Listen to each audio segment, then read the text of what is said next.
Hi, I'm Lloyd from Bumstead Bicycles, and this newest video is going to be the 12 things to consider when you're buying an e-bike.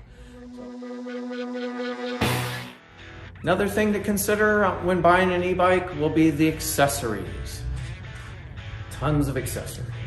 So, some of the ones that already come on this. So, here's a bike with, I would say, virtually no accessories on it.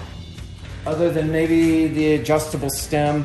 This can be an accessory. If your bike has a standard fixed stem, this stem is adjustable. But you'll notice not much else on the bike.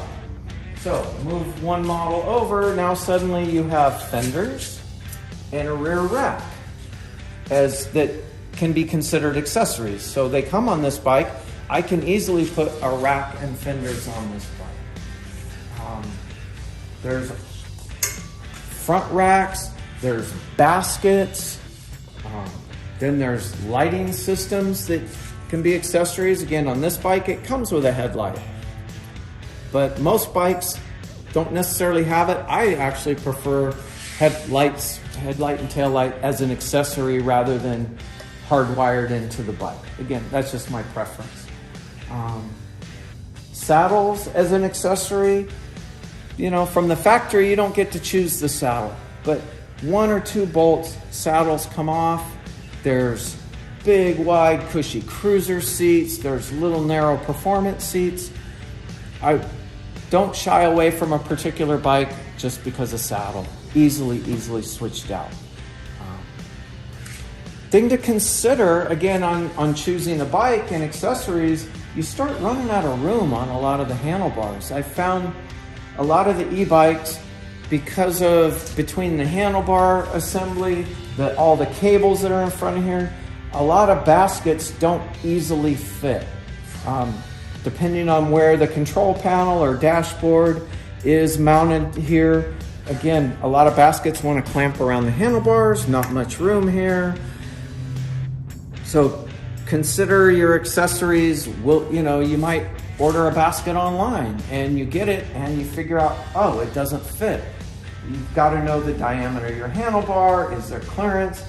Good example, if your bike has a front suspension fork, a lot of baskets have struts that go down that need to mount on the front wheel. You can't use that because that inhibits the fork from moving up and down.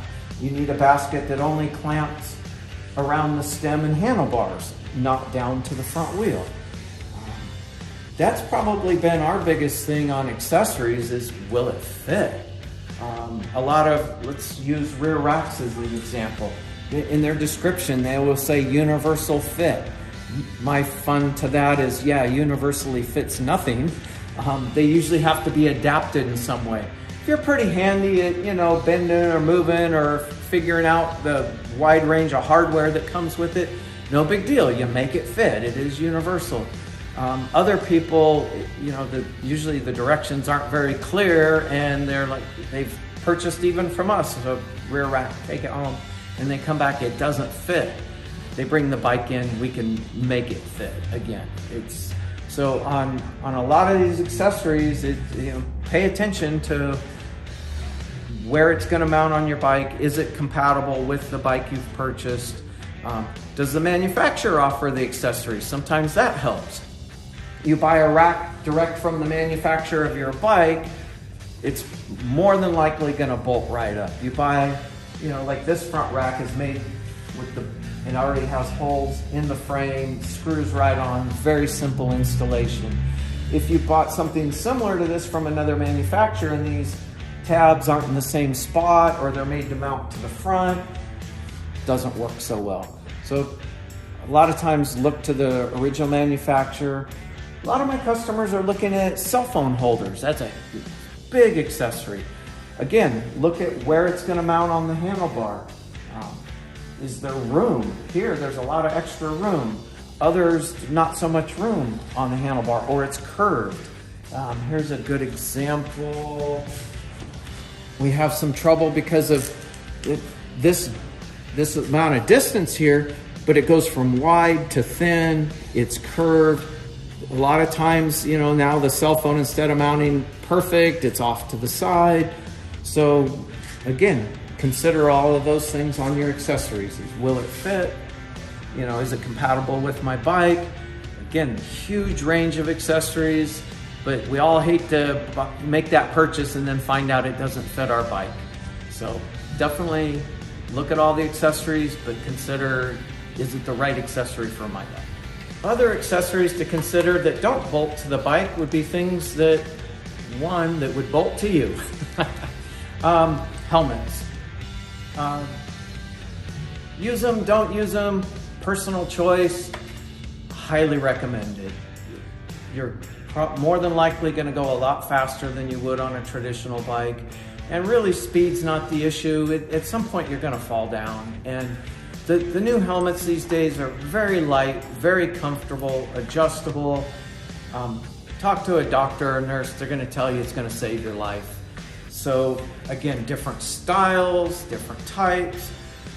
My comment to customers on helmets is you want to like the way it fits and you want to like the way it looks. Just like clothing, if one of those don't fall into play, you're not going to use it.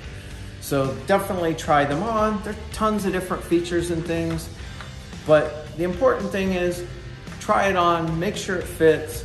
Most of them highly adjustable. They've come up with some great sizing features now to make them fit really well. Some of the helmets now are specific for e-bikes, a little higher crash ratings, something definitely to look into, especially if you're somebody wanting to go a little faster, maybe you're riding a lot in traffic.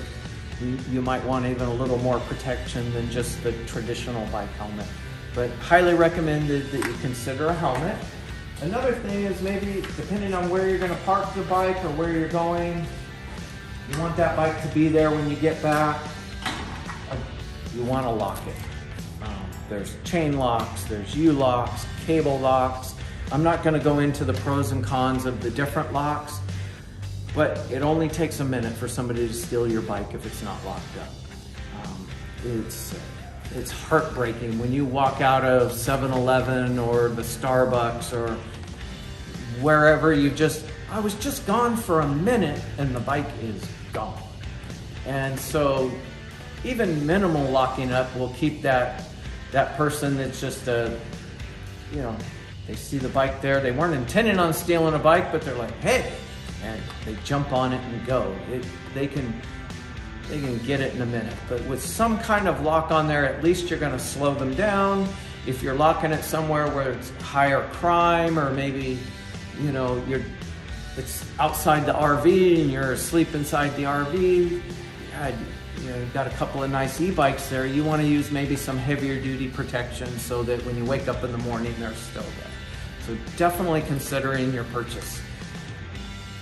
Purchase a lock that fits the needs of where you're going to lock in for how long.